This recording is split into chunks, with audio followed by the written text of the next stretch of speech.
Yeah.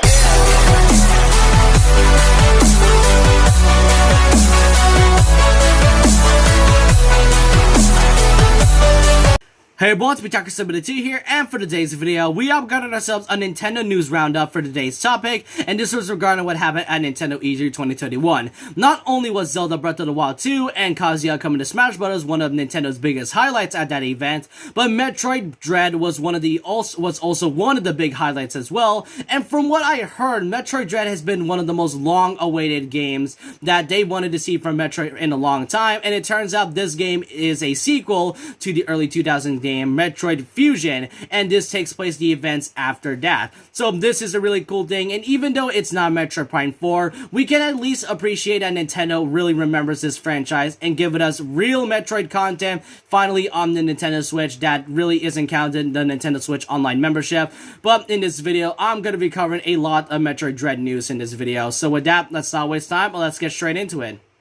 So as you can see here, we do get the announcement of Nintendo showing off the box art of Metroid Dread, and here you can see Samus in her Dread suit, and in the background you can see the Emi robots that was shown off in the announcement trailer. And I'm not gonna lie, I am a personal fan when it comes to buying games for its physical copies, because usually digital copies are cool, but physical copies, they always have such a unique box art, especially Nintendo themselves, and I really do love the design of it as well. It really is great to see this cool box art showing up the Emi robots, but really this is what the box art would look like if you guys want to buy the physical copies.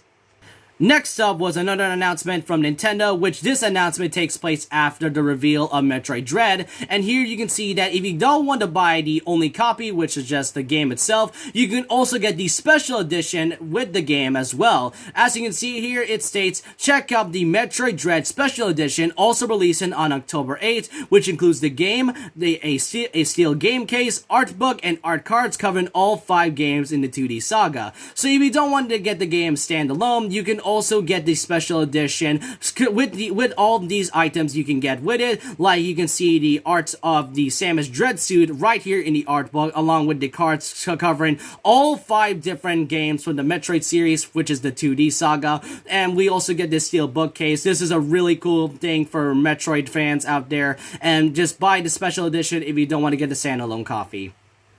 Now, if you guys want to know about the file size in case your system memory might be a bit full at some point, or your SD card, right here, Metroid Dread on the official Nintendo website, it looks like that the game will be having a game save file size of 6.9 gigabytes, which is pretty big for a Metroidvania, but then again, I'm not entirely sure how much gigabytes that Metroid Prime 4 would cost. I imagine it was like 10 gigabytes or something like that, but 6.9 gigabytes for Metroid Prime Dread, pretty big number, but that is pretty cool for just that.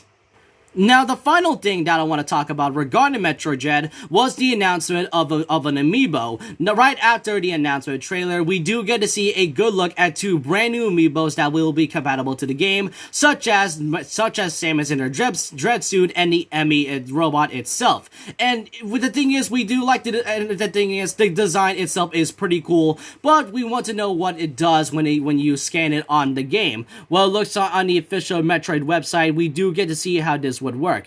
If you want to scan the Samus amiibo, if you scan it on the game, you can get an extra energy tank to increase your health for 100%, but this can only be used once per day. So let's just say if you use the Samus amiibo once on your game, you can only use it again once the next day comes by, and it also goes the same for the Emi robot, except that the Emi robot amiibo, it can give Samus missile tank plus to increase the Samus missiles capacity by 10. So this is what the amiibo will do, and would this encourage you to buy the amiibo? Let's just see and find out. But with that, this is all of the Metroid Dread news I really have to talk about in this video. Let me know what you guys think in the comment section below. Are you all excited for Metroid Dread coming to the Nintendo Switch? And are you glad that Nintendo was able to remember this franchise? I honestly thought that they were done with the series because it has been a few years since the restarts of Metroid Prime 4, and we thought they weren't going to be any more Metroid content, but